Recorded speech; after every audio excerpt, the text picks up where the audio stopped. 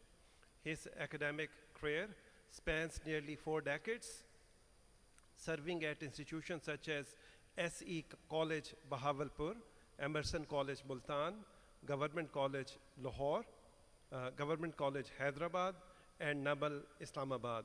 He's an author of more than 20 books on Urdu literature, religion, and poetry. His notable works are many, but I can name a few, such as Naqd-e Anis, Tehzeeb-e Gham, and Urdu Marsiye Ki Sarguzasht. Currently, he is one of the senior most PhDs in Pakistan. Dr. Asad Arib Sahab.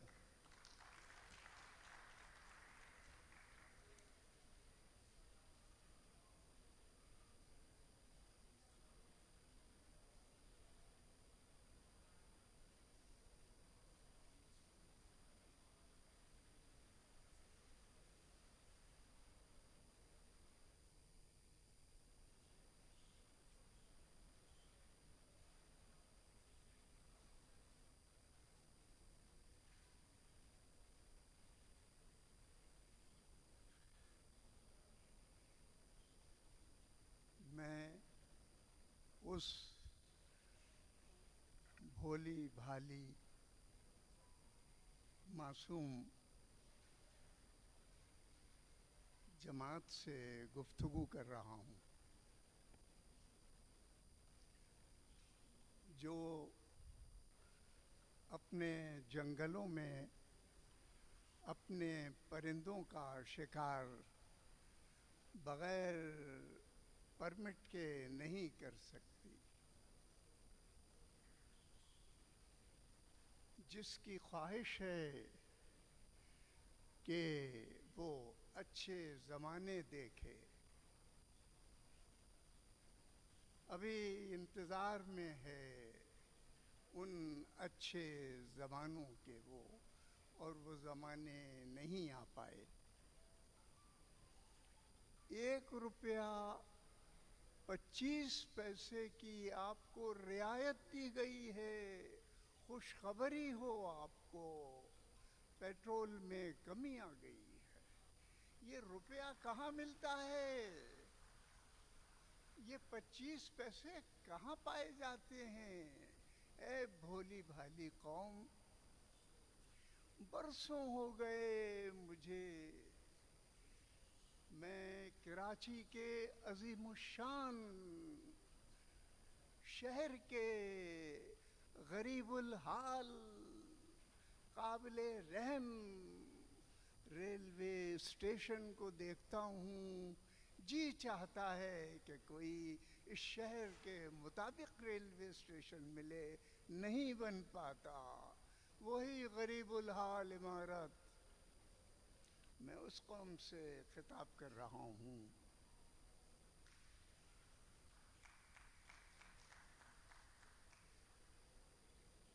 کل میں مال road پر جا رہا تھا، ایک شخص کو میں نے بھاگتے ہوئے دیکھا۔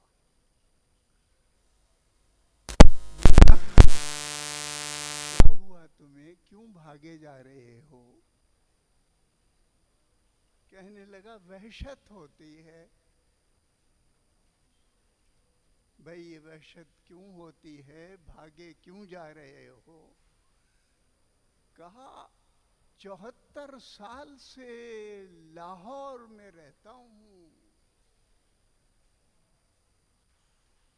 جب 4 آنے میں دے کر ریلوے اسٹیشن سے داتا دربار ٹانگے پر سفر کیا کرتا تھا، اب میں اوبر میں سفر کرتا ہوں، 265 روپے تقریباً 13 پیسے دیتا ہوں۔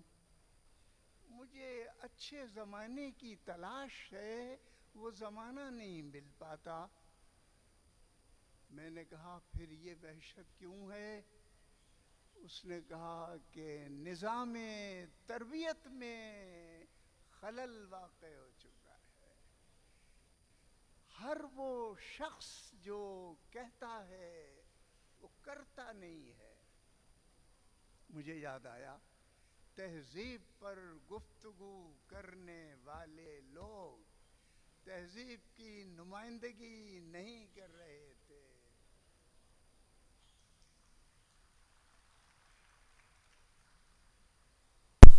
مجھے یاد آیا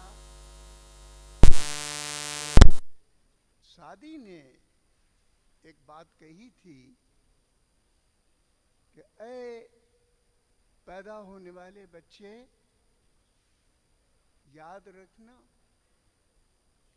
تو ندانے کے وقت زادنے تو، ہمن خاندان بدن تو گریاں، آن چننزے کے وقت رفتنے تو، ہماں گریاں بدن تو خنداں۔ اے بچے، تجھے معلوم ہے کہ جب تیری ماں نے تجھے جنا تھا تو پاگل رو رہا تھا، میں بھی تھا ایک پاگل، تو پاگل رو رہا تھا، اور سارے دنیا کے لوگ تیرے رونے پر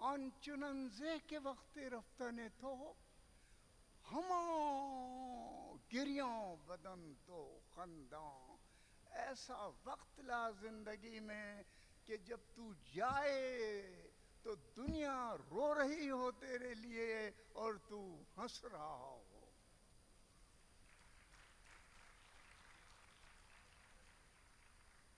یہ نظام تربیت کا نتیجہ ہوگا. میں لاہور میں داخل ہوا. اے عزیزان لاہور،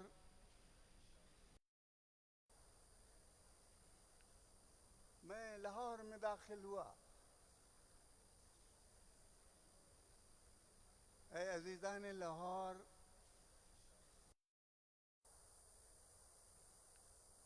میں لاہور میں داخل ہوا. اے عزیزان لاہور،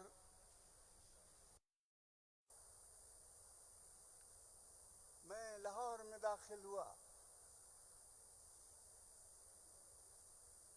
اے عزیزان لاہور،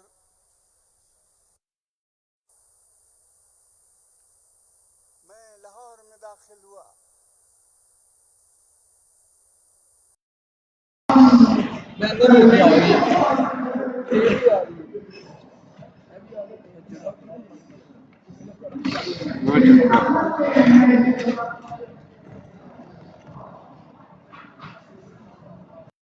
اور تہذیبوں کا شہر ہے جس کے لوگ سڑکوں پر فٹ پاتھ پر بیٹھ کر کھانے کھا رہے ہیں. یہ تہذیبوں کا شہر ہے؟ نہیں. میں نے لاہور کو دیکھا ہے، میں نے جانا ہے لاہور کو. تہذیبوں کا شہر ہے، میں تسلیم کرتا ہوں، مگر تہذیب یہ نہیں ہے جسے تہذیب کہہ کر آپ تہذیب کہہ رہے ہیں. پاکستان میں 4 بڑے تہذیبی ادارے تھے جن کا تعلیم سے قطعاً کوئی تعلق اب نہیں رہا مگر تھا. اے لاہور کے زندہ دلو، لاہور میں ایک ہال تھا 70 فٹ لمبا اور شاید 45 فٹ چوڑا. یہ کل کائنات تھی آپ کی، مسلمانوں کی کل کائنات یہ تھی ایک ہال. سرکولر روڈ لاہور پر، اس کا نام ہے برکت علی محمڈن ہال. وہ بڑی غریب حالت میں ہے، لیکن وہ لاہور کی تہذیبی شناخت کا تاج محل تھا. وہاں جو شخص آتا تھا، اگر خاتون تھی تو وہ ممتاز محل تھی اور مرد تھا تو وہ شاہ جہاں تھا. برکت علی محمڈن ہال. بیٹھتے تھے اس سلیقے سے لوگ، بات کرتے تھے اس سلیقے سے لوگ. مجھے یاد آیا، عبد المجید سالک کی یاد آئے. کسی نے کہا، بھائی لاہور کے لوگوں کو جانتے ہیں آپ؟ عبد المجید سالک، شیر محمد اختر، ظفر علی خان، میرے استاد حمید احمد، مولوی محمد شفیع. بھائی کس کس شخص کا میں اس تعلیم و تہذیب کے رشتے سے ذکر کروں؟ سنیے، Hamid Ahmad Khan, vice chancellor Punjab university. میں خان صاحب کو سلام کرنے گیا. یہ خان صاحب جانتے ہیں کون ہیں؟ خالص پنجابی.